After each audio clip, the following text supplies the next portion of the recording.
Libo-libong bakanteng trabaho ang inaalok ng Department of Labor and Employment o DOLE Bicol sa kanilang Labor Day Job Fair ngayong araw, May 1, 2025. Kabilang sa mga pangunahing industriya na nagbukas ng hiring ay ang mga BPO company, construction company at hotels. Isa sa mga hired on the spot ay ang 29 anyos na si Annelyn Mulit ng Barangay Manauan, Camalig, Albay. Na alas 6 pa lamang ng umaga ay nag-abang na sa venue sa isang malaking mall sa lungsod ng Legazpi. Hindi niya daw akalain na siswertehin siya sa job fair.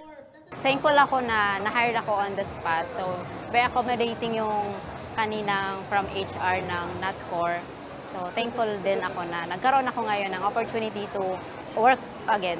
Nagbaka sakali rin na makahanap ng mapapasukang trabaho ang 24 anyos na si Jomel Moral ng Barangay 6, Camalig, Albay. Kwento niya, pursigido siyang makahanap ng trabaho lalo pat isa siya sa mga inaasahan ng kanyang pamilya. Super hirap na talaga ng life ngayon, ang hirap ng walang trabaho. Kasi I'm still dependent sa family ko and that's why nag-decide ako na mag-join para makapaghanap ng trabaho. Ayon kay DOLE Bicol Director Imelda Gatinao, bahagi ang aktibidad sa ika-123 Labor Day celebration kung saan layunin nitong mailapit sa job seekers ang iba't ibang trabaho.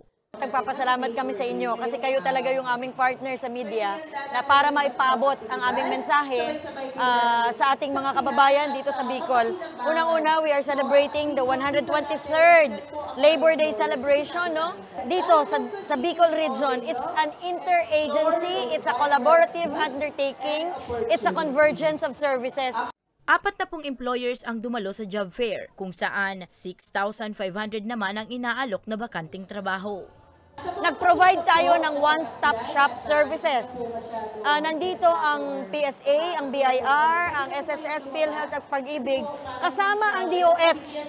Kasi kung kailangan ng ating mga aplikante ng medical certificate, magbibigay ang DOH ng referral para sa ating regional hospital para makakuha sila ng medical certificate for free.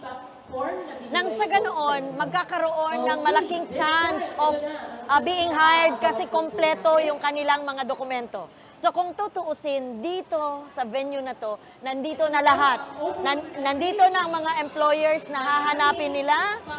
Nandito na ang ating mga job providers. Nandito na ang mga agencies na susupport.